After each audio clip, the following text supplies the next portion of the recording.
This is episode number 127 of the Homeowners Show.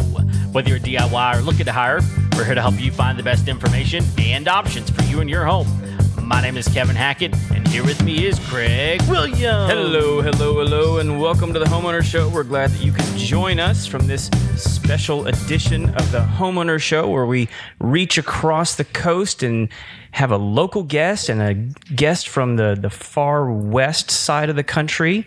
Yeah, it's going to be good times. And I'm really excited about this. It's been a long time since we've had someone remote, and I don't know if we've ever had someone remote and in the studio working on a project together. Yeah. This is going to be really, really cool, y'all. It's awesome. And we're live on YouTube. Absolutely. So, because we're cool like that. Yeah. So, take that, other places that we weren't going live before. We're live on YouTube. That's right. That's right. Cool. And as soon as those other platforms pay us some money, maybe we'll think about going over there. Hey, anytime people want to give us money, we will talk about you. We will use your services. Mm-hmm. We are usable. Well, we're not gigolos. No, well, we're shortly. You got to watch your phrasing. Okay. All right. I'll be careful. Easy. Yeah. And you're only speaking for yourself. We're not. Yeah. We're not going to talk about that. So I got to tell you, I was rather ambitious this last week. Okay. To the point where when my wife walked upstairs and observed what I was doing, she said, "What is wrong with you?" Wait, I have a vision that she says that often. Wait, because what's wrong with you now? Oh, okay. In this moment, what's wrong with you? Okay, gotcha. So I gutted. We have one of those closets upstairs it was just jammed. It's one of those where you shut it to just hold everything in. Oh, yeah. So, and I was done. Okay. So I completely cleaned it out. Oh, and it all went in the T-rash? Like 3/4 of everything that was in there just went right in the burn pile. Oh, so nice. Yes. Wow. And like I have it like that may not be just ambitious. That may be simply stupid. It was. Okay. It took me all day. No, I'm not talking about that. I'm talking about the fact that your wife walked in and was like, "What is wrong with you?" How are you? Because I'd pulled everything out. It was just everywhere on the floor. Oh, okay. So she actually walked in before the burn happened. Oh, that's probably good for you. And it was So it was a mess. Okay. It was a giant mess. Yeah. So, but I'm also one of those people. It's like it just had to be done. And I was just not going to stop until it was over. And when I got done, I had like perfectly organized everything and set it. And like, I'm one of those weird combinations where I'm extremely meticulous, but I'm very laid back. So like if you make a mess, I don't necessarily have to clean it up. Yeah. But if I get it in my brain that has to be done, it has to be done just so. I may know exactly what you're talking about. So anyway, I may be that person too. I had it done just so, and she picked something up and said, "I need to put this away." And no. That doesn't go there. Right. This is the way the closet is now. Right. Until your children find the closet, and then it will be theirs. Oh, they know to stay away. Oh, okay. Just don't touch it unless you need a coat. Then you can get a coat. Okay. And it better go right back on the same hanger and in the same order it was before. Now, is this on our guest from the far west will appreciate this question. Is this on the main floor, the second floor, the second and a half floor, or the third floor of your house? This is on the second floor. Okay. Well, and our guest in studio actually finally got to see the insanity that is my house. Oh, today? Oh, yeah. Oh, okay. So she might have some commentary about that. Let's stop teasing this and let's just bring him in. So we have Homeowners Show veteran. Is that repeat guest? Yeah. For sure. So we got Kristy from Expressive Builders. That's right. And Kristy, golly, how could I mess that up?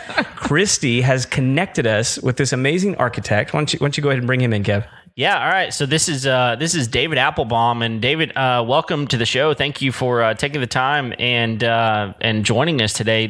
Tell us a little bit about you, and go ahead and introduce yourself to the world. Thanks, Kevin. Thanks, Craig, and hi, Kristy. Hi. Let's see. My name is David Applebaum. I grew up in Houston, Texas, and went to Texas A&M and got my undergraduate architecture degree. Decided it would be a decent idea for me to expand my horizons and looked outside of the state for graduate school and ended up choosing UCLA. And if you felt the weather here, you would realize why I decided to stay. Yeah. And the weather is amazing there. Yeah. Yeah. Awesome. Not that I am not thinking about how nice it might be to come back. But at least for the we'll pocket talk about that later. You can twist my arm later. All right. We'll work on that. Well, and Kristy, thank you for joining us once again. And I have to tell everybody, like, we set this up yesterday, and I called Kristy up or sent her a message. I was like, hey, can you come like in like 36 hours and hang out with us? And she was like, sure. Yeah, why not? So welcome back, Kristy. Thank you. It's always a pleasure to be here. And I feel like a pro now. Like I could just come in and start setting all this stuff up because I know it all. So I know where all the cords go and whose headphones are what. Yeah. So we're going to be looking forward to the Expressive Builders podcast. That's right. Okay. Good. Yeah. I'll subscribe to that. Yeah, I would too.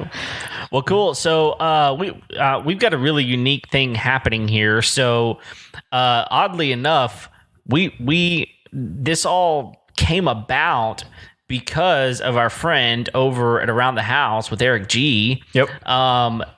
He put a post up, and David, you commented on the post, or Craig commented on the post. One of you commented on the post. And I tagged Kristy in it because she and I have both been coveting this faucet. That's right. And Eric has it. Yeah. And gorgeous faucet. Yeah. I'm in love with that faucet. I mean, we'd have to refinance our house to get it. Yeah. So I'm sure he got it fortune. from someone who made it. But there's no doubt that he didn't pay for that. I know Eric well enough to know that he didn't pay for it himself.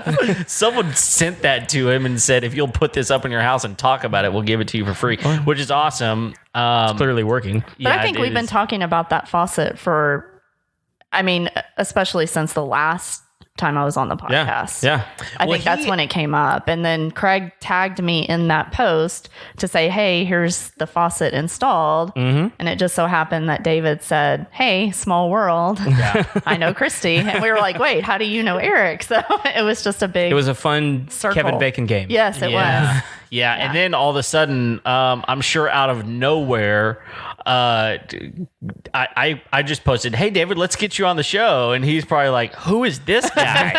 And anyway, so we got connected, man, and it happened really, really, really quickly, and we're glad that you were able to take the time and get on the show tonight. So let's just kind of kick this off, because the reason that we brought in both Kristy and David is, believe it or not, they are partnering on a project here in Houston. And so I guess I'll let one of you decide who wants to kind of discuss that and kind of tell how that project really began and how you two became connected. Yeah, this is David's baby, so I'll let him start on how this project came about. All right, cool, David. As long as I don't have to burp the building. That's right.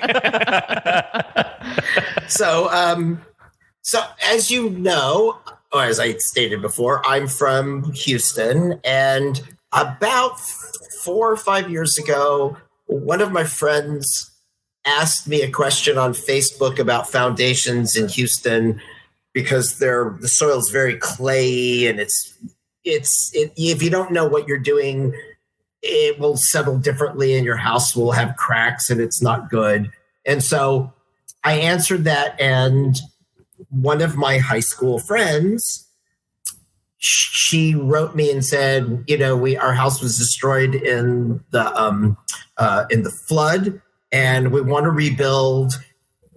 What were you saying about the foundation? Because we want to be intelligent about what to ask for or what to look for. So I answered it, and then a couple of days later, she and her husband got in touch with me and said, we're going to be interviewing about 8 architects, and we haven't done this ever. What do we ask? What do we say? How do we present ourselves so we can get the house that we want? And I said, because I'm a very opinionated person, the houses that I see in the flood zones, what I don't like about them is they just take like a monopoly token kind of a house, and they just put it on top of the thimble. Mm. And they have big steep staircase, and that front door is 8 to 10 feet above the ground. And, it's like you expect from the Monty Python Holy Grail movie, the French people to say, we do not like you and we are going to throw things at you. and I grew up in that neighborhood, and the sense of neighborhood and the kids running around in the yards and playing was gone. And I didn't like that. And so I said, ask your architects how they're going to incorporate a house that is 8 to 10 feet off the ground, but will still have a sense of neighborhood. And she said, what do you mean? And so I explained some ways that you could do that. And they interviewed 8 architects. And a week and a half later, they called me and said, we didn't like what any of them said. They didn't even understand the question. And we did. And we didn't go to architecture school. Would you be willing to design our house? And I said, yes, absolutely. Yes. Cool. So the first thing that they gave me to really look into were the FEMA standards, because if you get it right, FEMA will allow you to get like a $600 a year flood insurance. But if you get it wrong and you don't do it the way they want you to, it can be thousands of dollars a year.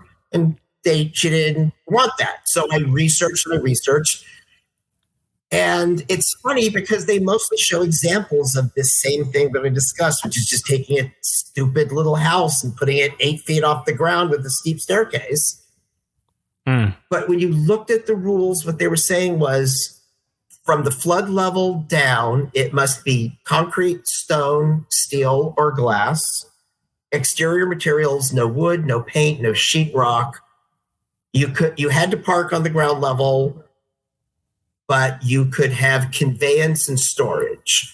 So I thought, why not make a lobby? Basically, I had a ground floor that had an elevator shaft and then a spiral staircase that went up to the main living floor. But the front door was on the street, on the ground, easy to go to, and you had this sculptural open space. And I don't know why anybody else hadn't thought about that. A lot of people will sneak, we're not telling anybody because they're not supposed to do this, but they'll put like a workshop or a man cave in that space, but it's got windows and it's nasty. So I did something that was a little bit different. It was make the ground floor meet FEMA standards, make the second floor up high, and then just make it pretty. Wow.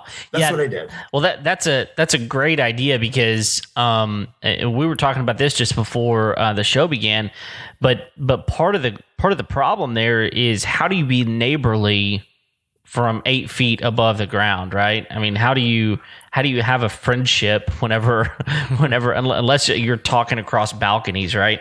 Or unless your neighbor is the center for the Houston Rockets. Then he can probably look you eye to eye. Yeah. Well, that's like 2 people, so you could have like we don't have a deep squad, right? That's not gonna take very long. Well, so I actually have a question about this lobby. So does the lobby, because I'm hearing spiral staircase around the elevator shaft, does that then open up into the rest of the house? Yes. Okay. The elevator shaft is about 8 foot in diameter. Then the staircase, which each one of the treads basically seems to stick out and float from around the cylinder, and that's another 4 feet. So that's 8 feet plus 8 feet. So it's a 16-foot wide circle. We've actually got a 17-foot wide circle, and then that opens up into the main, I don't want to call it second floor. According to FEMA, it's the first floor, the garden level, and it just opens up. So we have to air condition it all together, but other than that, it's great. Yeah, and so everything below that, I guess, would just be like concrete or whatever other materials that that are exterior. Yeah, materials. we have cement fiber board, we have exterior stucco and concrete. And the most important thing is, as I was setting this up, I was thinking, well, this would be a good chance for me to get a prefabricated steel frame. So it'll go up like that, in a couple of days instead of a month. And it's got to be steel anyway. And then we can use that to create cantilevers so the second floor actually floats. And I was recommended to meet one of the top prefab steel guys in Houston, who was Daniel. And as Daniel was so helpful to get this thing going, I couldn't have done it this way without him. It's like I need a contractor who knows how to work with steel. And Daniel said, I think Kristy would be good. And then I found out that Kristy's background was designing and decorating. And I thought, wouldn't that be fun to work with somebody that's got that kind of taste level? And I saw her work and I really liked it, both construction-wise for being really well done, and then the beauty level as well. So, I'm dealing with somebody who doesn't just, hammer and saw, but is thinking about what it's going to look like and inside and outside. And it just became a good match. Wow. So as I'm hearing you say all of these things, I'm thinking, man, this is a really special house. Yeah, it is an amazing house. Just in the thought process and the design and how everybody came together, because what David's not saying is Daniel is my husband. Oh, okay. So, yeah, so that's how we connected. So kind of how this whole show connected was kind of how David and I connected, was because he was looking for someone in the, pre-engineered steel industry. And my husband's been in that for over 20 years. So if you want to know anything about steel buildings, he is the man to talk to, because he has this amazing wealth of knowledge that is kind of dorky in a way, but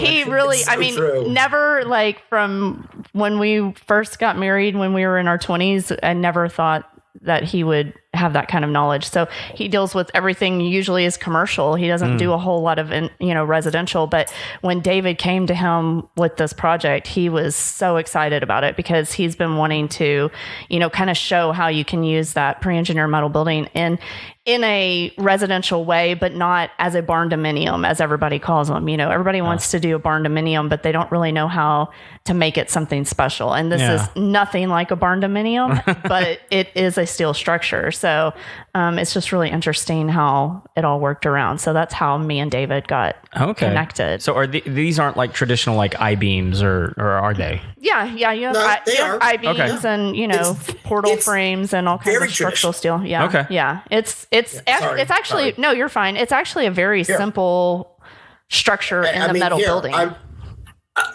I have a model of it right here. Oh, cool. Which I don't know how much of it you can see. Yeah. But in reality, it's actually just the box. But these things cantilever, which is what the steel allows us to do. So things pop out and then pop in. All because if we weren't doing this with the pre-engineered steel, we wouldn't be able to pull it off. Yeah, you just don't see houses with cantilevers on them. I mean, you see buildings with them, commercial buildings, but you just don't see houses with cantilevers very often. Can you see the staircase and this right in the bottom floor? Yeah. You see there's a little bit of a cylinder with steps coming through? Yes. Yeah. That's what we're doing. And, I'm going to actually add that when I first was introduced to Kristy, I thought, oh, he's just saying this because it's his wife and maybe she's good, maybe she's not. So I did some deep diving, and it was okay. All right, this will be good. Wow. And also it keeps Daniel around, because Daniel is, I can't imagine when you deal with steel, pre-engineered steel companies, they just want you to do something off the shelf. It's like, here's gymnasium A and here's box B. You can put them together or you can leave them apart. It's up to you. And Daniel was like, dude, what do you want to do? We'll figure out a way to make it work. And I was like, okay. So this project wouldn't be anything like this if it wasn't for him. Well, I would imagine, just because I-beams are not cheap. And I imagine those guys have been conditioned to try and push people towards prefab because they know that that's going to fit into more people's budgets for what they want, like what Kristy's talking about, doing like a barn dominium kind of a thing. But like these custom I-beams, I've worked with some of these guys that manufacture these things. They're not for the faint of heart. I know that. Well, and it's a little crazy now because we all know since COVID happened, lumber prices went through the roof. Yeah. So and that happens between the steel and lumber industry throughout the time that Daniel's been involved in that. Mm-hmm. Sometimes lumber's higher, sometimes steel is higher. Okay. So if you just happen to catch it at that time where lumber's higher, this actually, we kind of have gone back and forth as to whether the interior of the main living space was going to be, lightweight steel framing or if it was going to be lumber framing. And at this time right now, we're still at lightweight steel framing because it would be more cost effective to do that than it is with lumber. Really? Right now? Yeah. That's crazy. Yeah, because lumber's still and you should add that on top of that, we've all gained our COVID-15, so the lightweight metal framing is just to slim us a little. That is so true. I actually told Daniel today, I was like, I said, before I came here, I was like, does my makeup look okay? I was like, because they do a video. And I said, and then at the end, they always take a picture. And I said, so I'll be able to look at the first picture and see how much weight I've actually gained since I've been on the Homeowners show. the progression. That's right. The progression. Here she was really skinny. Yeah. Now she's got her little COVID weight going. We'll have to figure out a way to Photoshop David in but this. Kristy also, I don't know if you know this, but she gets in these weight loss bodybuilding competitions in her gym. And I don't think she's ever lost. Uh-oh. No. I'm very competitive like that. And it's weird because I don't think I would have never called myself a competitive person. Mm-hmm. But man, when I get in with these other women and it's like, okay, see who can lose the most body fat percentage in the next 6 weeks. I'm just on top of it. So I'm like, watch out because I'm totally going to win this. Not losing to y'all. That's right. Well, and I mean, before COVID, we used to work out probably 9 hours a week. So we were already, very fit and then of course COVID hit and gyms closed and stuff, so it kind of like takes the wind out of your sails because you have to regroup. And we've tried to create a gym in our garage and it's just not the same. So and those guys, and then are I've still struggling. Injured myself twice since the beginning of December. Can you share with us your injury? So I decided that I was going to take up mountain bike riding because I thought that should be something really fun, right? Yeah. With all of our mountains. Yes. Yeah, in Texas. Yeah. So the first ride on the trails, I just wiped out on this bridge on my knees and just slid, almost fell off the bridge. So I had to have MRIs and all kinds of stuff. They thought torn meniscus, and turned out I just had bone contusions, which is basically just bone contusions. Fancy word for bruises. So as I'm getting over that, I decided I could get back on the bike again. Yeah. So we go out on the trails and just standing, I was just getting off my bike and sprained my ankle. So for about, I don't know, since beginning of December, I've been not able to actually do much of anything. Oh man, you might need to think about Peloton. I have a Peloton. So Kevin and Craig, I need you to get Kristy to swear she will stay off of her bicycle until our project is finished. That's right. We'll work on that. That's right. My mom actually said, I'm coming to get the bike. She was like, that's it. You're not getting it. I was like, but I could have just sprained my ankle just there you go. Doing nothing. Mom still being a mom. Yes. Well, I'll just tell you. You're not going to behave, so take it away. People that come into this studio and have silly excuses for getting injured, they just need to get out, right? Here's looking at me. Yeah, that's right. But anyway, so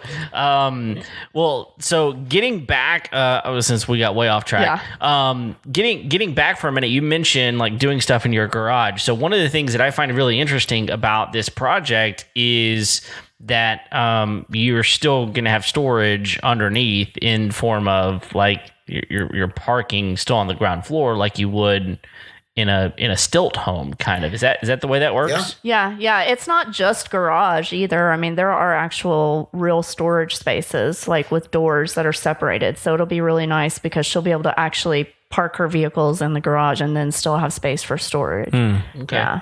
Hey, Kristy, we should have them come in for a field trip Yes. Maybe during construction Yeah. and after. Yeah, that would be nice. That needs to happen. we could That do it on absolutely needs to site. happen. No, that'd be great. Yeah, that would be Have cool. you done a field trip yet? Well, we actually had a field trip planned We did. before COVID happened. It was going to be like one of the coolest things. We were going to go to the Austin area. We had It was Waco. and we had a family that anyway, really cool thing, and then COVID hit like literally the week before we were supposed to leave, and then that kind of blew up. So we've done a couple of on sites with like the Texas Ag Association and some different things like that. But We did a live show one time from a bar. we did. Yeah. Yeah, we actually broke it up into many different episodes, and all of them sucked. So So don't go back and listen to it. don't go back and listen. But it happened. You can't hear anything because we were in the bar and our audio was horrible. So, but we were. Well, I was just hoping, since we got your first in-house and West Coast show, Yes. we'll do one of your first remote shows. Yeah. I think that Yeah. would be fantastic. That would be awesome. Yeah, especially if we could find a time whenever you're actually going to be on site. That would be pretty cool. Yeah. as well. If California my will plan let has him always leave. been to come in once a month, just to kind of see how things go. But COVID has made that a little difficult. Yeah. Plus, we're a little bit held up with issues from one of our consultants. Okay. But we're Sounds like we're not Yeah. naming that person. Yeah, that's a nice way of saying it. but Kristy and I are going to take very tiny I-beams and pay this person a visit. There you And go. see, The lightweight Yeah, stuff, we're gonna- right? You're going to use the lightweight stuff. oh no, not the light. we want to check the impact force. I need to know the reactions. That's what we need to know. Is the Well, I reactions. do want to go ahead and put up a picture here of it. You showed me the model, but and now y'all told me that this isn't Yeah, it's like easier to see. this isn't like a. Even though there's some inconsistencies because it was a quickly done third party 3-dimensional drawing, but it gives you an idea. Well, and when you look at this, I'll tell you that this goes back to what I said earlier to you, Kristy, about this is a special project because this does not look like the average everyday run-of-the-mill home. And, I think that there are probably a lot of builders that would kind of go, yeah, I don't want to do that because, I mean, if you get it wrong or if if something goes wrong, all of a sudden it's like you're the person that couldn't handle the special job, Well, and I mean, of course I do a ton of remodels. You guys know that. So that is, every single one of those is different and you're always learning something. So I'm like 150% up for a challenge every single time. Like, yeah, this is using a lot of unconventional stuff, but with having Daniel, there for us and anything that we might need. And I mean, after 20 years of hearing him talk about metal buildings, I feel like I could probably, make the steel myself. But, and we're using some really cool products on this. I mean, we're just really stepping outside of the box in every aspect of it. And I'm always for that. Like, Well, I want to do whatever I can. I That's different. want to add one extra thing because Kristy, this thing isn't costing what you would think for something that's so out of the box. We're actually staying within pretty much standard costs, right? Yeah. Wow, that actually was a question I was going to have. You're calling it special, but it costs the same. Yeah, and at the end of the day, it's blueprints, right? I mean, you're still using blueprints. I mean, it's just kind of like, can I read the blueprints, and the architect puts them together correctly, and you give them to the builder, and the builder does what the builder does, and so But at the end of the day, it's going to be something that people look at and go, this is special. Yeah. Right. Well, and in a way, I mean, new construction is a little bit easier. If everything goes as planned, new construction is a little bit easier than remodels because we know what we're getting into. With remodels, I open up a wall and it's just like, so, I mean, you just don't know. So with new construction, it is a little bit easier because, like you said, we have plans to look at, although we don't really call them blueprints anymore. Okay. That's kind of Sorry, that tells you how stupid I actually am. They're now black prints. No, probably. I will tell you though. Oh, is that what they're called? Like I actually I don't know. I actually know. It's another color. I actually know how to use a blue line machine that makes blueprints. That was a job I had, so that tells you how much. I had a similar job in high knowledge. school. I worked for an architect, and that was my job, was copying the blueprints. Yeah. I hate ammonia. Yeah, I had to do I had the big machine that you just ran the vellums through, and it would actually print it out on the other side, and then I'd have to bind them all together and stay. It was not the fun part of the job. Yeah, but which one of us didn't have to spend months and months, if not years, going through that same experience? yeah. That would be me. I didn't have to do that. Well, get out of here. Why are you If even you on work the in an show? architecture office, the additional thing is if you're the low person on the totem pole before the days of computers, you were the one that had to, at least 2 of the desks a day, take Ajax and scrub all of the graphite pencil shavings off of drawing utensils. Ugh, Oh wow. it's as bad as ammonia. Wow. Well, what about this house? Have we not discussed? Because Well, I think there's a couple of other things that I definitely want to get into. I just want to ask. I mean, because I'm looking at a picture of it, and just I want to know what is the what would you call the style of this home? Oh, see, that's a great one because the client wanted something that looked like classic, early modern architecture, Okay. but in today's vernacular. So it's modern. That very early, and it's a California style of modern, had cantilevers and flat roofs, which is what we have. And we're taking advantage of the steel structure to give us all of those and really pronounce them. Mm-hmm. But it's modern, and let's call it Houston flood zone modern. I like it. Houston flood zone modern. That's pretty. Yes. That's pretty good. Is modern typically the style that you are dealing with, or you kind of go back and forth between different styles based off your client? I learned a long time ago that I'm a service professional. And if it's really beautifully designed, I don't care if it's modern or Mediterranean or French. I've done all of them. Mm-hmm. Now, in architecture school, we're all trained to only do modern. So I know it. I know it really well. But I actually love the fact that when I'm doing a traditional house, like I did a house for Cuba Gooding Jr., and that house was a very English style home, which usually has small, dark rooms. So I would basically design a modern version and a traditional version. Got to get it up here for you to see at the exact same time, and then use the modern vernacular to make open rooms, but then use the traditional to give every room a sense of place. Okay. I don't know if that makes sense, but Well, I think any of us that are in the construction industry, we really have to make, especially in design, construction, you really have to cater to your client. I mean, there is a certain style that, of course, I love for my own personal style. And in a way, I kind of try to nudge people in little ways to add some of those details.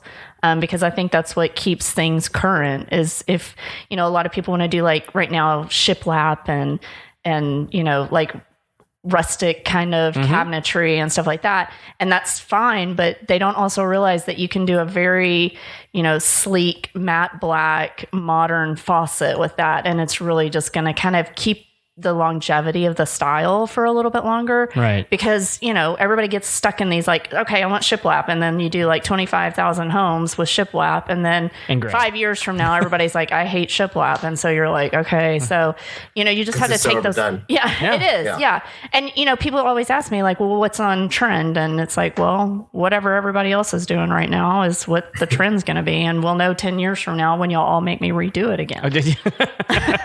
in the last 2 minutes, you just found out why I wanted to work with Kristy. Right there. yeah. Thank you. Yeah.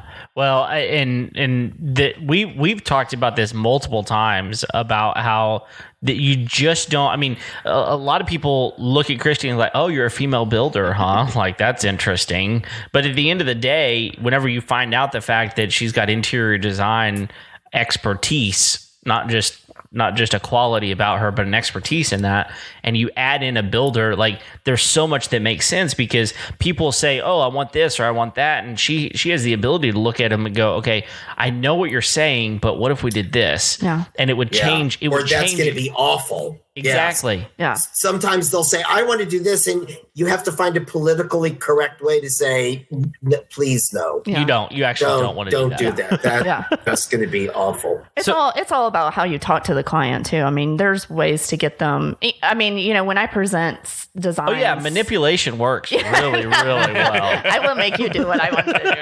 No. You know, I mean, I always present stuff to clients like that I know they're going to like just because I've talked to them and I know they're going to like it. Mm-hmm. But I also present the stuff that I think is going to look fabulous in their house. So it's like this, I mean, you could do this all day long. You pick this tile, it'll look nice, you know, I mean, but do you want people to come in your house and be like, ooh, I really want that? Yeah. That's what I try to get people to do. Sometimes they'll go for it and sometimes they won't, but maybe we don't push it on the tile. Maybe we push it in cabinet hardware or something, you know, you're always trying to get them to just get outside their comfort zone, because otherwise, why are you hiring, you know, architects like David or, you know, builders like myself if you're not going to go outside your comfort zone? Because otherwise you just hire regular, normal people. I would imagine not exquisite people. I mean, you know, I'm not trying to like pat myself on the back or anything, but it's okay. I will. I will. Because the thing I really want to get done in this house more than anything else is Kristy's a really good faux painter. I think that might be a lot of how she really got her start in all of this. Mm-hmm. And I'm trying to figure out the things that we can get her to faux paint and not just general contract. Yeah. Because she's so good at it. Mm. Well, and you have to realize, like, as an architect, David goes like above and beyond what other architects are. Like at this point, most architects are gone. You don't even here's your plans. I'm out. Well, yeah. I mean, you walk in the office, you have 3 to pick from, and that's what I do. You choose this. Yeah. Okay. They chose that one. Now move on. And they're on to the next project. But David it's funny because David's actually like, he'll call me or message me and say, I just want to be there. Because that's the kind of architect he is, even in California. It's like he wants to go by the job site and see how things are progressing. And that's how you know someone has a real passion for what they do, is because they want to be there. They want to see how it's happening. That might actually be something to kind of flesh out a little bit here that people may not be noticing. David, is that typical for architects to be like, I want to be on site, I want to watch this project come together? No. Or is it like, I draw the home and please go on about your business? I'm going to say something really terrible, but, you know, I went through 7 years of school, 3 years of internship, and then had to take a professional licensing exam that covers 4 days and is about 42 hours of exams. And it's amazing how many times you'll get a phone call from somebody saying, what's your price? Somebody said they'll do it for $10,000 in architecture fees. Will you do it for $7,000? Well, somebody's going to say yes. And the person who does it for $7,000 is just going. One of my employees actually had a question and he showed me, he came to me with the question and said, but you can't look at the design because I only got $6,500 to do it. It's a box. I know that you would have gone farther anyway, but I got a wife, I got a kid on the way. I have to make this money and then run. So it was just a box and it was bland and it could have been fixed, but I get it. So I'm going through this roundabout way of saying architects don't get as much money as you would think. And so because of it, a lot of people just do a quick half-assed design. 2 + 3 = 5. The numbers make sense. Build it. Right. And I'm doing a house in Beverly Hills and we were laying out the pool. And the contractor said to the pool guy, if you have any more questions, just call David. He will give you an answer within 2 hours. And he'll be at the job site either that day or within 24 hours. And the guy said, what? But I can't do it any other way. You know, so. I think, You can't see. I live in 200 square feet and it's all black behind me. So you can't see that there's really nothing here. That's my life. Well, so, I mean, does that allow you to be real choosy of who you choose to work with, or how do you have the opportunity to say, yes, I'm going to work with you. No, I'm not going to work with you. Does it depend on the project? I mean, how do you go through trying to kind of determine who you work with and who you don't? Well, sometimes you don't have a choice. Sometimes you just need to do the work. And you just try to make the best of it that you can. But I do try really hard to pick my clients, because if you don't pick a good client, oh my God, it's just the worst experience. I bet that's true. Yeah, I mean, not every client is going to be, your favorite client, but what we do is so personal. We do have to have a connection with those people. And so there are projects I've done where at the end I was like, I should have seen it coming, because we did not have a connection, and it may turn out beautiful in the end, but man, it's torture throughout the project. Yeah. When I was younger, I took jobs just to take jobs. They might help my career, just stay busy. And then after a while, it became really clear, if you don't pick a partner in crime, it's going to be, because the good clients, the ones that want to get as involved as I do and as Kristy does, that's the best. Yeah. So you actually like it making a lot of money. You actually like it whenever the client is uber involved, rather than someone who's just like, design this for me and I'll take what you give me. If they're uber involved in the process and not trying to make a statement. So, I think a lot of beginners and a lot of clients, it's the only thing they'll ever do. And they're kind of beginners. They put 7 things where there should be just 2. And it's so hard. I had some advice when I was in architecture school, because I was very upset that I didn't take a direction in one of my projects. And the professor said, we call this a practice, because you never get it right. You just get closer to perfect every time. So I don't care if I may know 3 things that I could do, but if one really good thing is really properly executed, it's a stronger statement. So I'll save the other 2 for other projects. Yeah. Well, and I think I've said this on the show before, if everything's special, nothing is special. Yeah. So, and that's kind of the way that I got to write that down.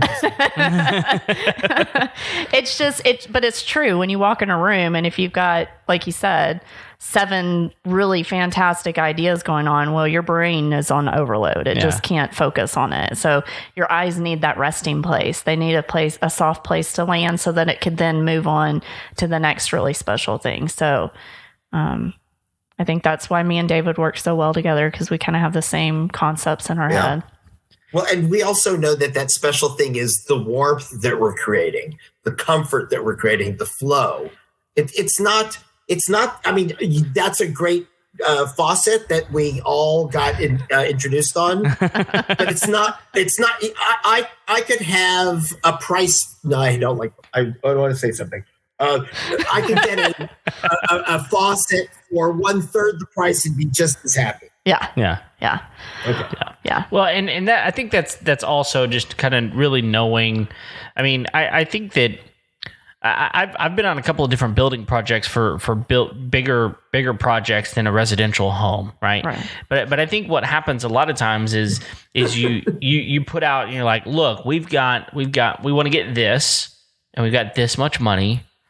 And you wind up getting one of 2 things, right? You either get something that you can't pay for, or you get something that is so different than what you actually asked for. It's like, I can't work with either of these 2 things. So somewhere along the line, I think that's why it really helps to have the interior designer also be the builder and work with someone who is a good architect, because there's a really cool marriage that happens between all these things where you go, okay, I know what your price is. I know what I can get you, and here's what it's going to look like. And it all just kind of comes together differently than I think some people's experience winds up being. Well, I mean, David can attest to this. I mean, when we first bid out this project, it was beyond the client's budget. Sure. So there were some changes that had to be made, but I actually think that this house is better now than it was then. So sometimes that is the things we need. I was also going to say, sorry to step on you. No, you're fine, Kristy, but at least Kristy is honest.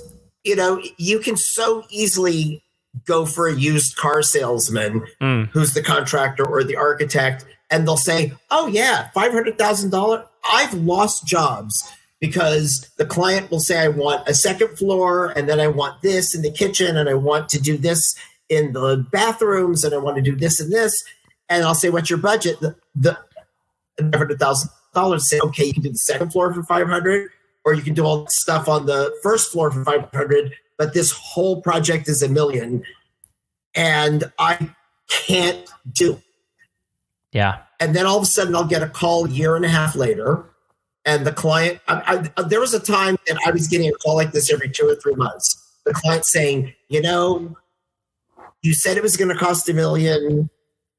We met another architect who had his own in-house contractor, and they said they could do it for $500,000. It wasn't pretty, but we figured you get what you pay for. $1 million for David Applebaum, $500,000 for this thing. We don't have $1 million, so we'll do it. We're framed, and we're $450,000 already paid, and this is going to be $1 million, and we hate the design. We should have listened to you. But nobody wants to hear the truth. Yeah. And so you need somebody like Kristy or me that's strong enough to say, this is the truth. And if you please listen to me, you will get everything you want and you won't go over budget. Yeah.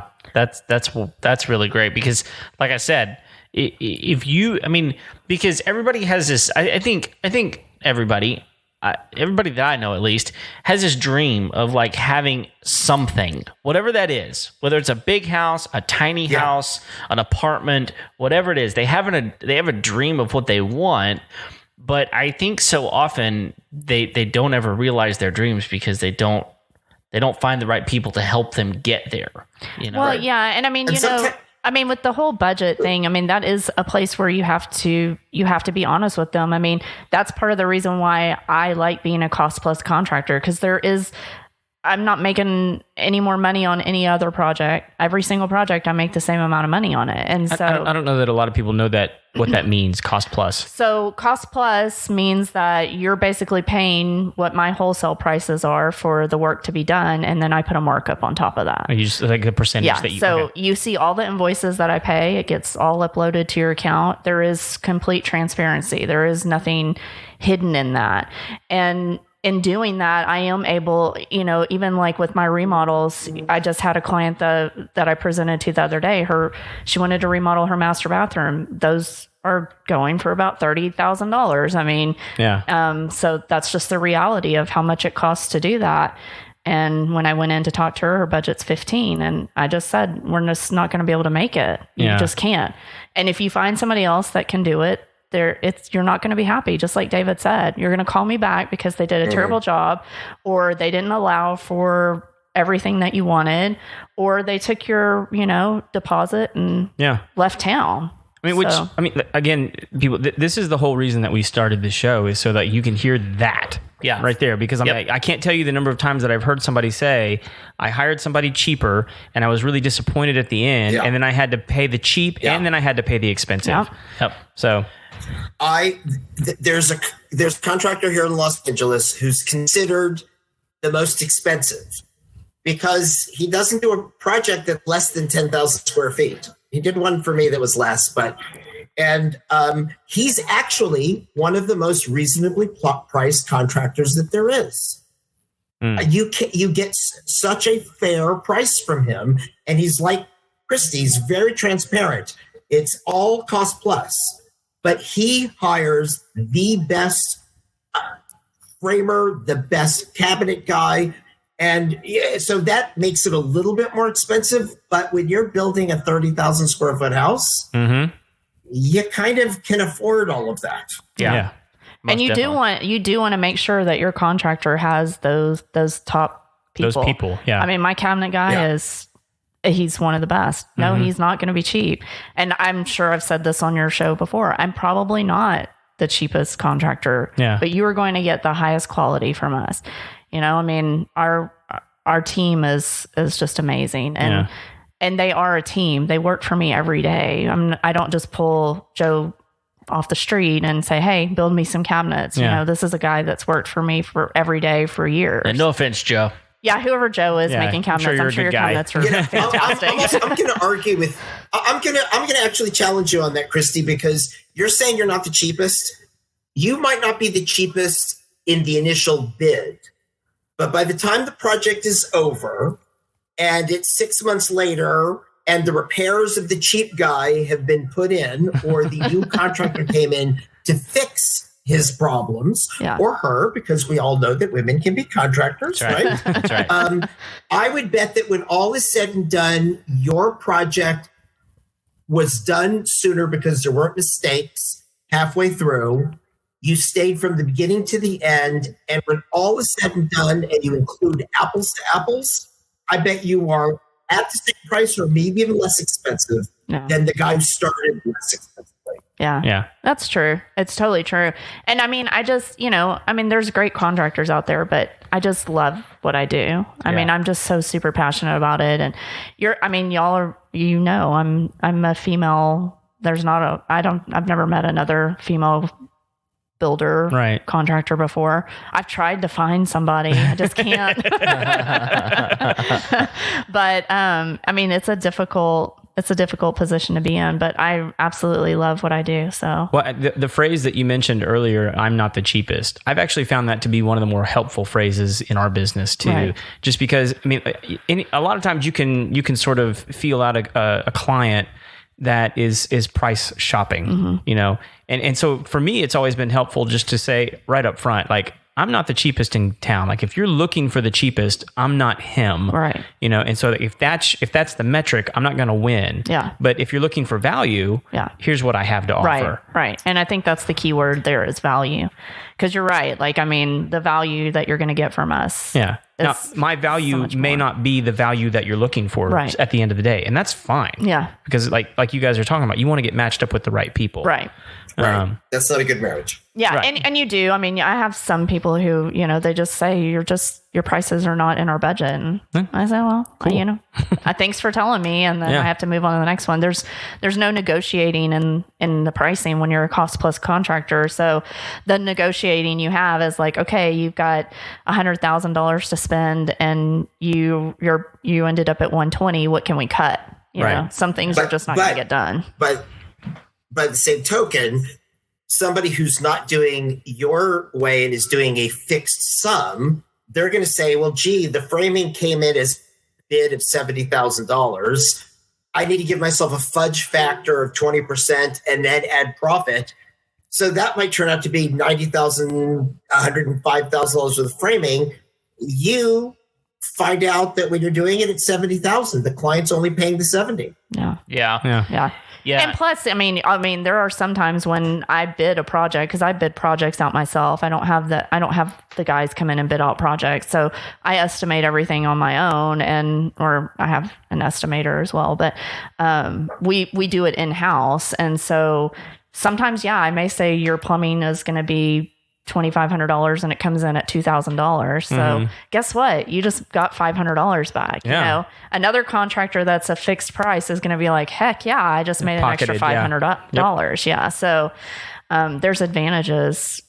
There's so many advantages to cost plus and I think that there's something to be said for being realistic with what you actually want. Yeah. And like, and maybe it's really smart to call someone and go, look, I've got this project that I want done. I really don't know what it's going to cost. Yeah. I mean, I really don't. I have an idea of how much I want to spend, but this is what I want. Can I do that for this? And I think you're smart enough to be able to look at someone and go, okay, that's what you want to do. I think it's probably going to, that's within reason, or it's going to cost you more, but I'm going to have to bid it out. Yeah. But at the end of the day, like just ask the question. Yeah. Like, do you think I can do this for that? And if you can't, then you have a choice to make. You either wait until you have more money or you find someone else. Yeah. And I think David will probably back me on this too, is that, in the construction industry, we're going to ask you what your budget is, and you cannot be afraid to tell us what your budget is. Yeah. Like, that's the only way I can tell you whether or not you can get what you want for that amount of money. And sometimes, you can get it for that. And sometimes, no, your budget's not in there.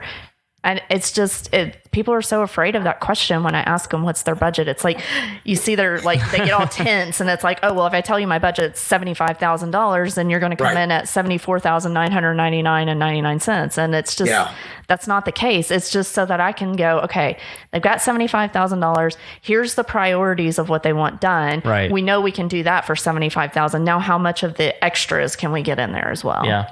And I'm sure David has the same concept as well. I had a client who said, I said, what's your budget? And they said, I mean, this was a big house. It was like $2 million. And I said, okay, do you want to do a greenhouse or do you want to do a standard? And they said, oh, we want to go green. I said, well, then it's a 6,000 square foot greenhouse or it's an 8,000 square foot standard. Then they found out why green costs more. So they said, okay, let's do standard. I did the 8,000 square foot house. It came in at $1,980,000. Wow. And we were plastered and the windows were in, and the client said, hey, everybody says that their project ends up costing an extra $1 million, and this is still $2 million. What happened? When are you going to hit me with the bomb? It's like, unless you get solid gold toilets, you're at 1.9. Yeah. And he said, I have an extra $1 million. What can we do with that? Wow. So let me work on that. Yeah, I mean, I could use that. Well, David, you just sparked an idea in my head here, because at least in where I come from, what I've been told over the years is like what's happening in California, just expect it to be standard in Texas in the next 10 years. So you just talked about greenhouse versus standard house. What is the differentiation for you when you're designing a home between a greenhouse and a standard house? Wow, that's a loaded question because I'm so old that when I went to architecture school at Texas A&M, we were in the middle of having the gas crisis, where gas went to be more than 50 cents a gallon. Oh, wow. Those monsters, so we right? learned all these passive things. And the house that I did that I'm talking about, I had all these passive energy savings things that made it really great. But you have all the people that want to go LEED platinum. And that means you can't use PVC, and you have to use locally sourced products that don't come over thousands of miles, and it has to be for renewable resources. And wood's renewable anyway. Yeah. But there are some places that are even better at their selection of how they cull what they cut and save and redo. But the point is, if you're going to go fully green with the no PVC and local materials, it's going to cost you more. Right. I mean, here in Los Angeles, you cannot design a house anymore that doesn't have, if not solar panels, pre-wiring and setup for the solar panels, electrical chargers for the car, or at least a 220 outlet for that. You can't have gas stoves, gas ovens anymore. They have to all be electric. They're going to have all electric houses. Interesting. Because of the solar. Well, it's kind of funny because I think every time I'm on the Homeowners show, we talk about toilets. So but it was its dirty cousin, the bidet. The very small thing that you're saying about California to Texas is we used, like maybe 2 years ago, here you could get a 1.6 gallon flush toilet. Right. And now you cannot do that. You can't do it, yeah. 1.28 is what you get. Now, there are still some within the state of Texas. So if you're lucky enough to purchase from within the state of Texas, you can still get those. But anything coming into Texas can no longer be that 1.6 gallon flush. It's just, yeah. So I mean, that's what's just the tiny advantage? detail. What's the advantage? You said you can still get it if you're looking for it. What's the advantage? I don't really have a clue. What's the it advantage? just uses more water. I mean, is it better at actually? It will remove more waste than. I mean, I that's a legitimate question. I mean, like, I'm just curious. Like, does it do a better job of actually, removing what you put in it? I think the best way to think about this would be it's the difference between a donkey and an ox. Oh, the ox can pull more. That's true. Right? Except in this case, we're not pulling anything. No. We're pushing. We're flushing. Yeah. But that's just a very tiny detail. So again, the center from the rockets would not be happy with it. Actually, I mean, for a while, I did have clients where they were like upset they couldn't get the 1.6. But now it's kind of normal now. So well, I think we're in a better place, right? I think we're in a place where we're like, okay, look, the more we can save, the better. I think most people are for conservation. I don't know very many people that are like, no, let's just, let's waste as much as possible. I don't know. I think I do know some of those people. Well, I think some people that live that way, but I don't think they would say it. Well, it's funny that you mention that because our old buddy Eric from around the house, where he lives, they're talking about they've introduced a bill that you cannot have propane or gas, anything. It has to all be electric, and you have to retrofit it. Not new buildings need to be made that way. If you've got a gas hot water heater and a gas stove, you have 6 months to replace them. Gee whiz. That's not fair. I heard his tirade on that, and like I'm with him. Like that's just the dumbest thing I've ever heard. Yeah. So we got to be careful talking about him because he's watching right now. Yeah. He is. He's a good guy. Yeah, he is. Well, I've got a question here because you mentioned Cuba Gooding, David. I'm just curious, like who's some work that you've done? Do you mind, telling us some names that you've done some work for? I can tell you some. Okay. The first, geez. I mean, the first person I worked for that was famous was worthy of being starstruck. It was Frank Sinatra. Oh, man. Which actually led me to doing his decorator's house. And I'm now doing that house again for her son, who now owns the house, which is kind of interesting. Huh. So I've done houses for Bob Hope, Cuba Gooding Jr., Diane Keaton, Sherry Lewis. Doing something for Seth Green right now. He's a very fun client. Oh, cool. There's probably others that I can't think of who they are off the top of my head. But this is LA. Everybody's, the guy across the way. He's an actor who you've never seen in anything, but maybe someday will. Yeah. That's a good point. Well, and I would imagine a lot of these are not what people might expect people who are famous, the kind of houses that we would expect them to get. That's a really interesting point because the clients that I get are not the flamboyant ones. Uh-huh. My clients don't want pictures of the house taken. They don't want people to know who they are. Right. Their house is their home, and it's very homey and private and, shush. Not that I wouldn't mind. I did a house next door to the house that Jay-Z and Beyonce moved into. Mm-hmm. And I would have loved to have had a chance to work with them. But, I don't know how to specify bulletproof glass.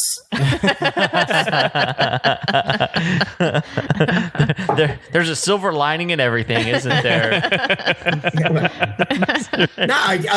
Look, Beyonce's from Houston. How can you not like her? She's very talented. And I will say the time that I bumped into Jay-Z, he was quite nice. Oh. Really, very sweet, very charming.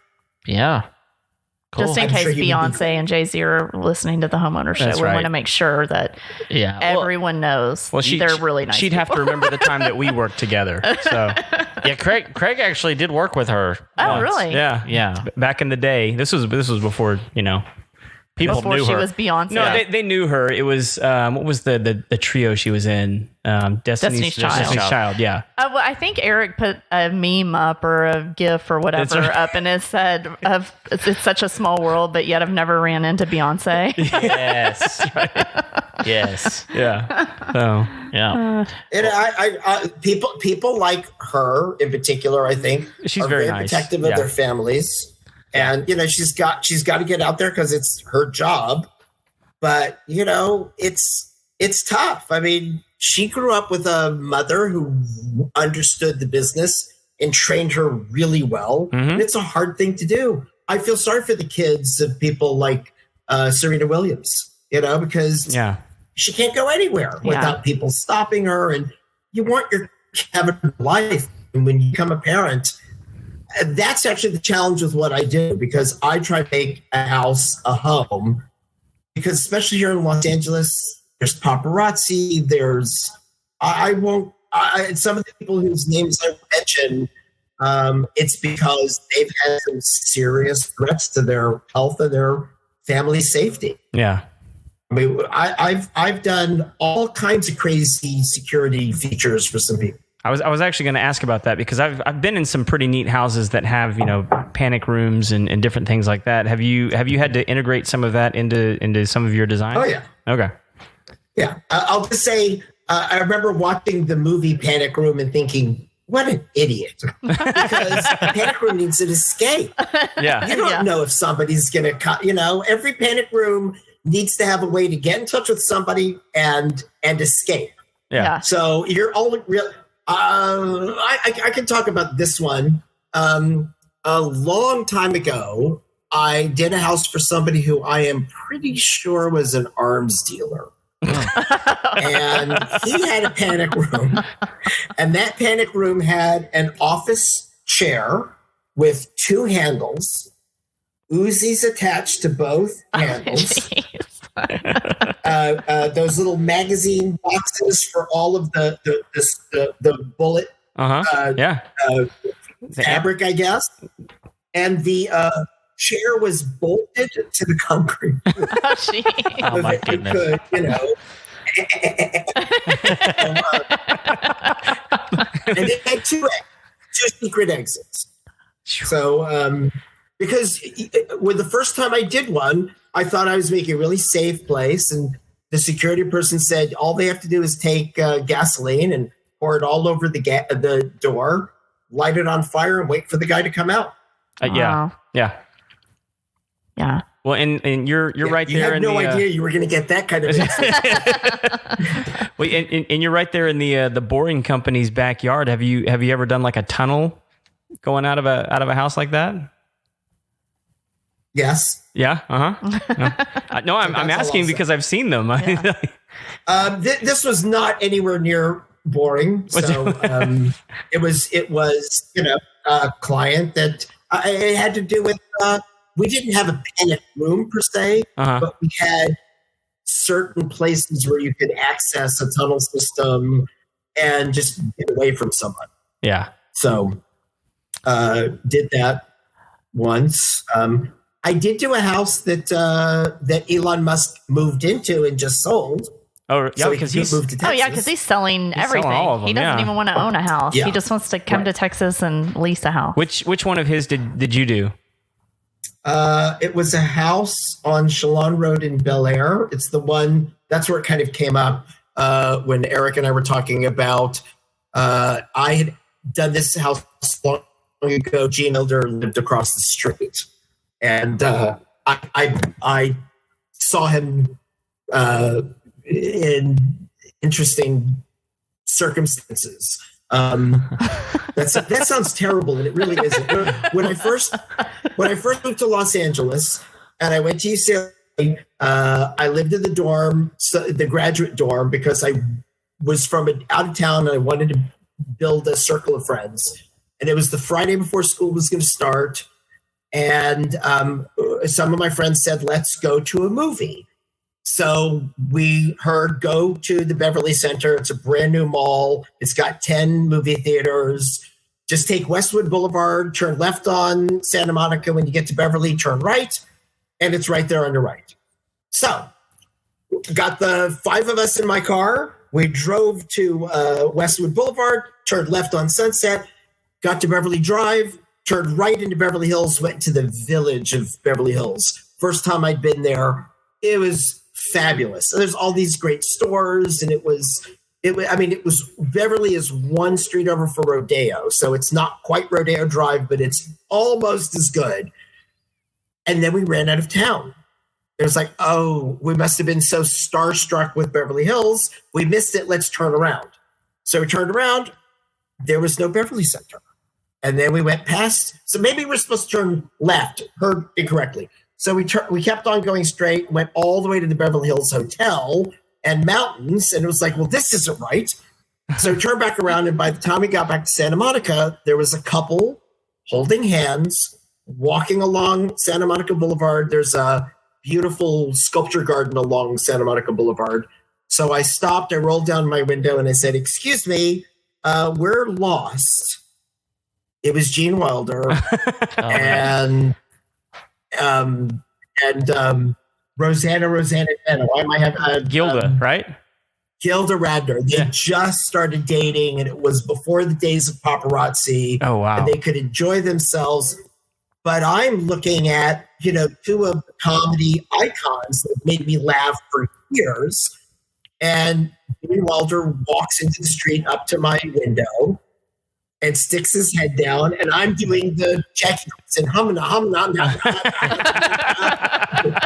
And he says, did you say you were lost? It's like, Beverly Center. And Gilda screamed. And I look over and she's on the ground laughing. And Gene looks at me laughing. He says, we were just talking. Why would a city have Beverly Drive 1 block away from Beverly Boulevard? That next light, that's where you're supposed to turn right. Not this one. Oh, I felt so stupid. And Gilda walks over and says, 2 words for you, Tex, because I text his license plates. Said, Thomas Guide. It was a map book that was about like this big and had like 400 pages. And you would look up in the appendix where your address was. It would tell you page 492, 7B, and you'd find it and then you'd work your way. That was before these kids nowadays with their GPS. They have no idea. Yeah, I was going to say key map. It was the same thing here. Yeah, exactly. So we drive there and we get to and I'm just, for years, I'm thinking I met Gene Wilder, I met Gilda Radner, and I was an idiot. So I'm starting to work on this house in Bel Air, and it's up a hill, and the soil is horrible. It's terrible fill. And in the end, what we had to do was take all of the topsoil off about 6 to 12 feet, depending on where it was, build retaining walls into the bedrock, and then put the dirt back on it to the exact profile that it was before, but now it's stable. Right. But in order to do that and move that much dirt, you need to get permission from every neighbor within 300 feet, which in Bel Air is 5 neighbors. Wow. And so, the client was like, I don't want to do it. I don't want to piss anybody off. So you're charming, David. You go say hello to everybody and get permission. So I go next door and I get permission. Okay. And then I go across the street from next door. I knock on the door opens, and it's Gene Wilder. Oh my goodness. And without missing a beat, he says, so still can't find the Beverly Center. And I think 2 chances, 2 times an idiot. 2 times an idiot. But you were memorable. So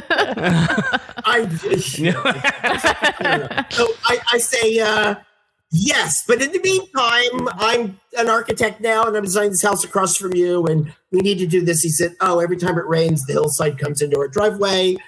I'll sign it. Absolutely. Okay. Yeah. And so he then signs, I walk off, and it's like, darn, another chance. I then go next door, and I meet one of the most savage personalities I've ever met in my life. He's yelling at me. How dare you? What are you doing? So I said, well, Gene Wilder, your neighbor, says the hillside flows into your driveway. Does it happen to yours? He says, yes. I said, sign this and it'll never happen again. So and he signs it, takes off. All right. About 7 years later, I get a call from one of my favorite designers here. It says, I got a job in Bel Air. Client's a little challenging, but you can handle it. I want you on the job. So I go and I interview and I drive by and it's like, oh my gosh, there's the house I did. There's Gene Wilder's house. Oh, it's that guy. So I go in and I do my dog and pony show and he hires me and it's like, oh, great. But from that day on, whatever I did, it was easier for me to turn left from this property and go in front of Gene Wilder's house, but I'm not ever going to see that guy again. 2 times being an idiot is enough. So one day, things were a little challenging on the job site, but it was, I was not thinking and I turned left. I was like, oh, he won't see me. Guess who's at the mailbox? Okay, well, maybe he'll keep on looking at the mailbox. He won't see me. I drive by. He turns around. He sees me and does this. Stop. And it's like, oh, great. What now? So I rolled down the window and I said, just so that you know, I have a Thomas guide over here. I know how to get to Beverly Center, but it's very nice to see you. Can I help you? Are we making trouble next door where we're doing the construction? And he said, no, I just wanted to talk to you. Do you remember the last time that we saw each other and you came to the door? Said nobody knew this, but Gilda was very ill. And she actually passed away a month later. And after I was finished with you, I went into the room and I said, can I get you a cup of tea? And she said, I heard you laughing. What was so funny? And he said, you remember the guy who couldn't find the Beverly Center when we first started dating? He came to the door. So I gave him some crap and I said, hey, can't find the Beverly Center? And then he said, that was maybe the last time she'd laughed before she passed. Oh my goodness. Oh, wow. And I just, I'm very sorry for your loss. If you ever need anything, here's my card. And I drove off as soon as I could and pulled around the corner, pulled the car over to the side, and maybe for 6 minutes cried. Yeah. Because all those times I thought I was being an idiot, I actually maybe made somebody's life just a tiny bit better. But that's my best Hollywood story. Wow. That's amazing. Like you don't really ever know how it is that you affect the world around you in those small interactions. And that to him that was probably like the best part of his year almost, was to see her laugh just before she went. Yeah, well, and I think that I think that this really kind of puts a really nice bookend on what we've been talking about tonight, and that is that I think one of the best things that we can do as people in life is do things for other people that make them happy, right? Do things for other people that make them feel more of a person than they did before they talked with you and spoke with you. And I think one of the things you're doing for this family that you're building this house for right now is you're giving them an opportunity to never have to worry about a flood again. Yes. Right? They're going to be forever grateful for the two of you. Not because you're Kristy and you're David, but because you provided something for them that is going to do exactly what you said, David. You're going to make their house a home, and it's going to be something very special for them. So, thank you guys for what you're doing, and that it's not just a paycheck, but it's actually way more than that. It's providing something for someone so that they can live their best life, and that's just a beautiful thing. Yeah. So. And it's true. I mean, she's going to have peace of mind. So, I mean, that's awesome. Yeah. You can't really put a price tag on that. And going back to what Craig said earlier, like that's one of the things that we just really want to do with this show often is we want to bring people in to help people, not get screwed. Right. Yeah. Really. Yeah. To not get screwed out of their money, out of their home, out of their, we thought we were getting this and instead we got that. And how do we do that? We provide information and and hopefully that's helpful. But I'll tell you this, David, like Kristy's already been through this, but we're nearing the end of the episode here, and we can't let you get away with doing without doing the thing that everybody that listens to this show is so they just long for the moment where they can hear the Final Four. The Final Four. That's right. I thought I was gonna have to pay you some money. We'll take that too. Okay. Well, these are the Final Four questions that we ask all of our guests. Okay. So we're gonna go ahead and kick it off here. So tell me this: what's the must-have tool that you won't leave your house without? Well, that's changed over the years. I used to have a Lucky Pencil, but I hate to say it. Right now, it's the smartphone. Oh yeah. Being able to take pictures, I can measure from it. I can look things up. I hate being so attached to it, but that's got to be it. Well, we'll tell you right now, it's absolutely the most answered tool on the show. Really? Yeah. Oh yeah. It's the number one answer. Change it. That's so funny. I think mine was a tape measure. Yours was a tape measure. It was a tape measure. But it's funny because every time I said this too, when I get on the job site, I always turn to one of the guys. I'm like, do you have a tape? I have a tape measure with me in my car right now. I never take it out of the car and take it into the house. But you have it. Yeah. And every guy has one on the job site. So what do I need to carry it around there you for? go. Yeah. I just say, hey, can I borrow your tape measure? And then I usually have to make sure I don't walk away with it. That's right. Yeah. It sounds like David uses his phone as a tape measure. Did I hear you right?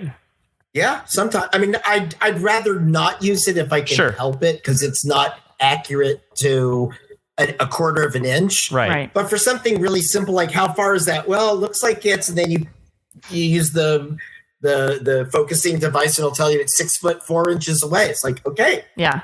Yeah. And David's probably really good at this too. Like I can look at something and I'll go, oh, that's about 7.5 feet. And then they'll measure it and it's 7.5 feet. And I'm like, yes, I did it. Yeah. Now I have a digital tape measure too. So that one's really nice. Is it one of the ones with like the memory? Yeah. Yeah. It actually downloads to my phone. Oh, that's cool. Nice. Yeah. And I love that one because it's the same way though, because you can't be super accurate with it just because you're holding it and you've got to make sure that laser is pointing exactly where you want to measure. But for getting like some good measurements for bidding purposes and stuff like that, it's a lifesaver, especially if I have to go. I mean, I think mine does 165 feet. So, oh, wow. Yeah. So if I have to do, measure the size of a room, I don't have to like with anything beyond that. You just need the wheel. Yeah. Right. I do have one of those too. Yeah. All right. We're going to keep on going here and ask the second question. So, what's a job you walked away from? And lots of ways to answer this, but just kind of curious what your answer might be on this.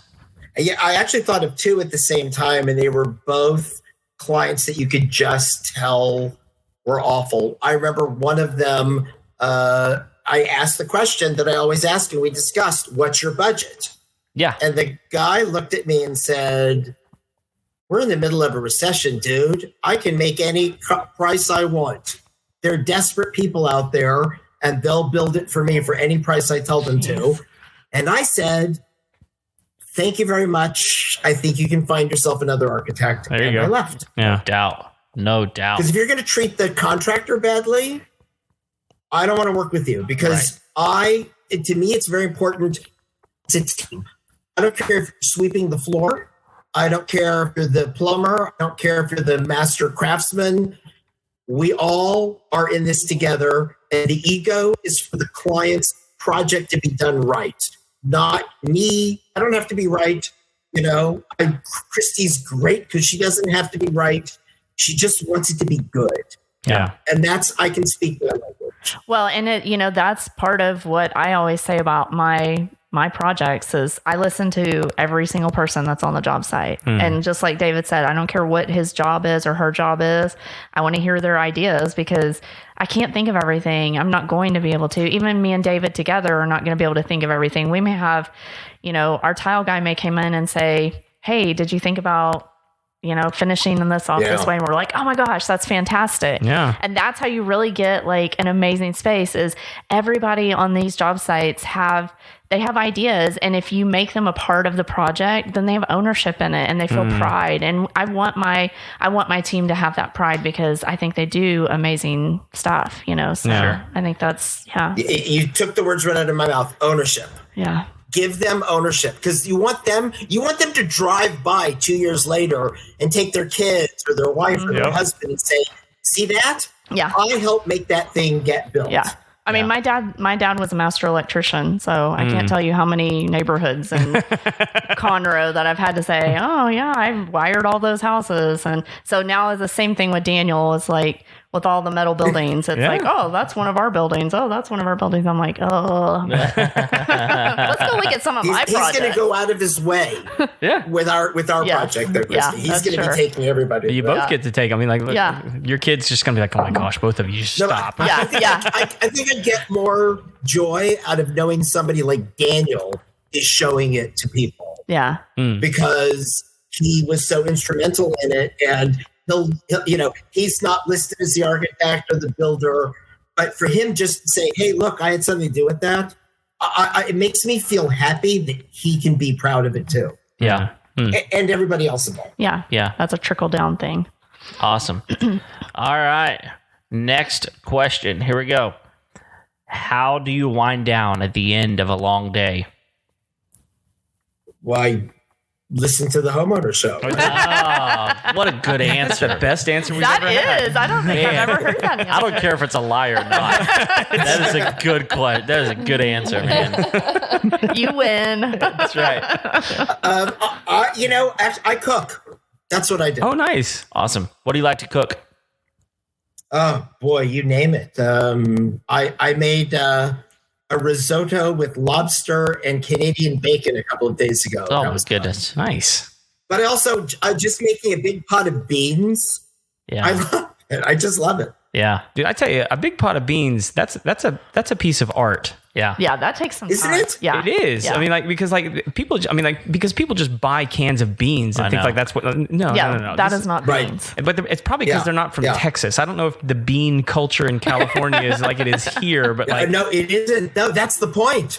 Yeah, that's the point. Yeah. And so I have a 23-year-old son, and I, from the time he was about 8, started teaching him how to cook. Right. And he's gotten really good. And I said to him, look, when you get older, the fact that you can play guitar and cook will really help you in dating. Yes.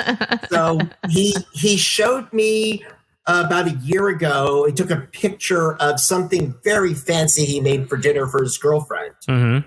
And I said, she must be really happy to have a boyfriend that can cook. And he said, I think she's more happy that I have a job. Nice. That can afford the food. That's right. Right. That's good. That's good. All right. Well, we are in the home stretch here. So here we go.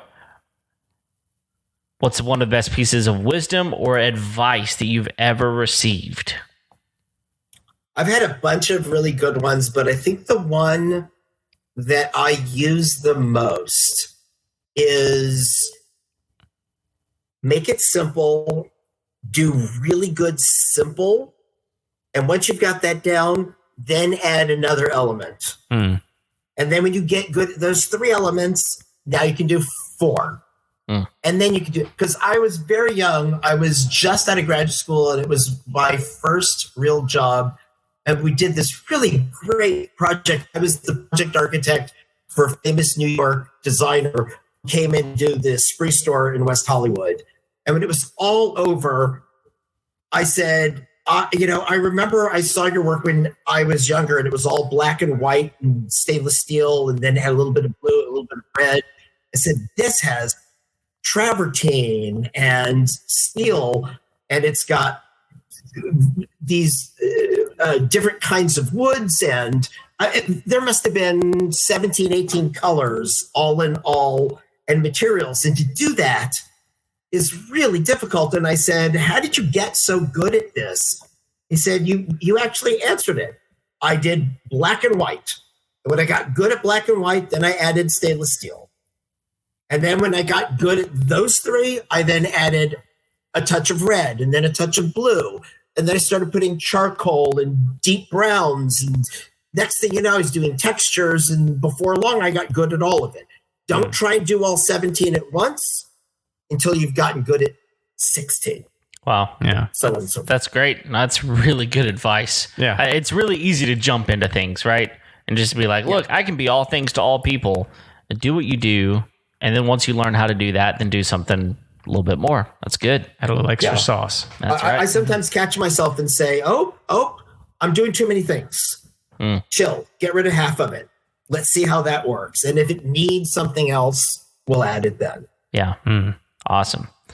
Well, man, Kristy, thank you for joining us tonight. Thank you for coming into the studio, and David, thank you for taking the time. I mean, we're 2 hours difference here between us and you, so thank you for making the schedule work and being part of the show. Man, it's been really, really good.